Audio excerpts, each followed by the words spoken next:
What if I fail? What if I sail? Either one's possible, time will tell. What if I fail? What if I sail? Who will be there in the end? My enemies or friends?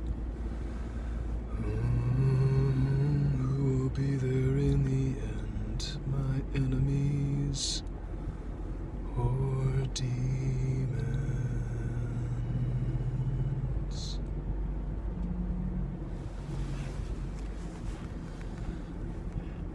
So that was Serendipity on the toilet. That's not the title. That's where that tune hit me this morning.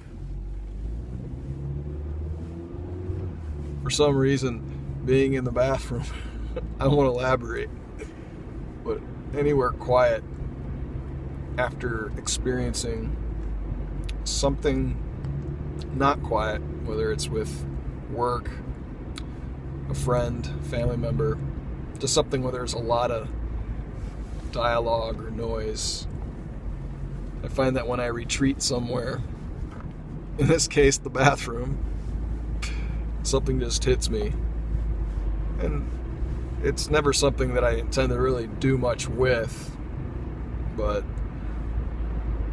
oftentimes I'll have my recorder with me, my phone, just so that I can record it if I feel like I might want to refer to it at some point.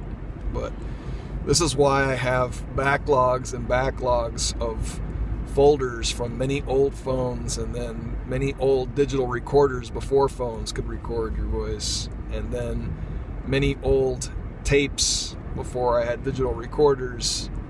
Just, I got backlogs of digital notes to self like this, and most of the time they don't go anywhere. It's just another digital artifact for me to stumble upon later on when I'm cleaning up my hard drive and reorganizing my files.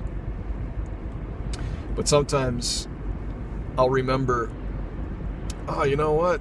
I think I had this tune before. I think I remember saying something a certain way when I'm purposefully trying to write some kind of song or some story.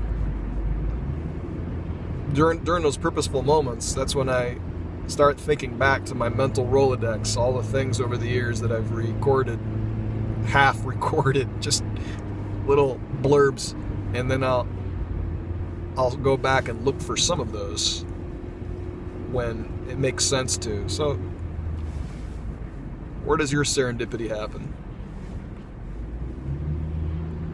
Find out where that happens. What causes that inspiration? When do those moments happen for you? And if you're interested in taking full advantage of that, make sure that during those moments you have something to record yourself with. As stupid as it may sound, and as like, you know, you might get teased. I know I did a lot. That, oh, you're so pretentious. You think your stuff is cool.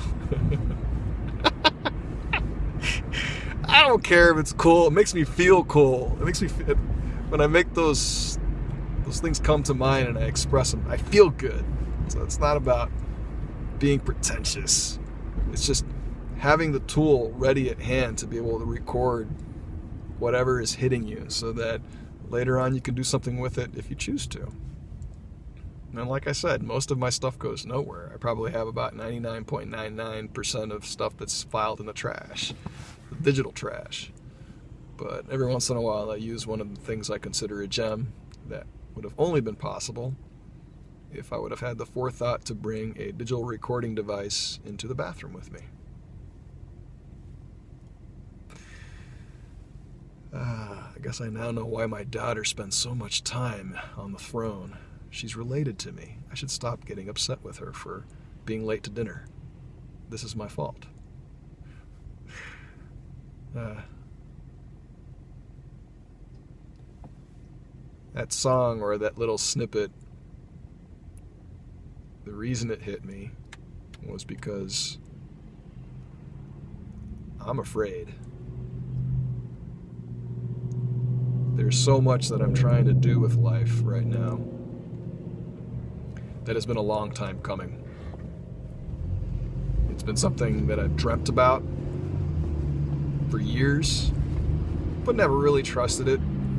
And so I chose lesser goals. I excelled at those.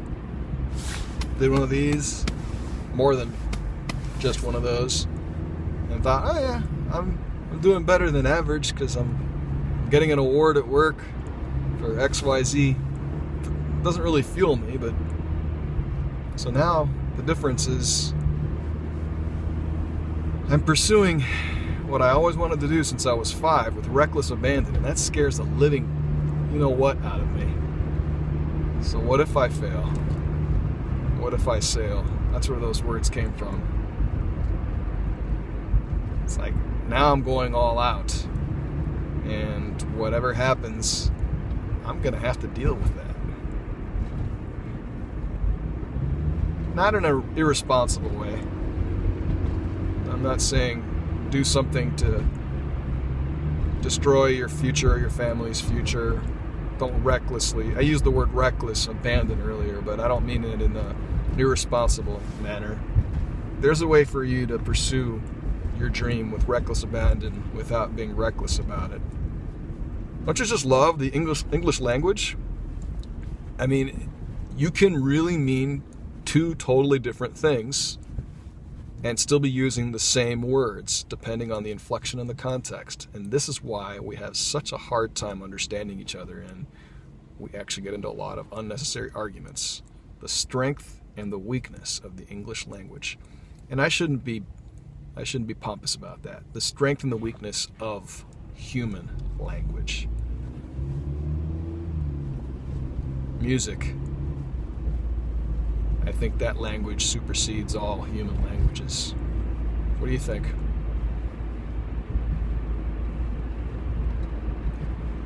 A very wise man once told me, or I heard him say, he wasn't speaking directly to me at the time, but he said that the thing that scares you the most is the thing that you're most meant to be doing.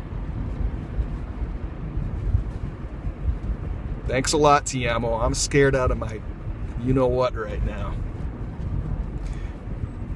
Now, thank you, Tiamo. An awesome, awesome statement to be certain.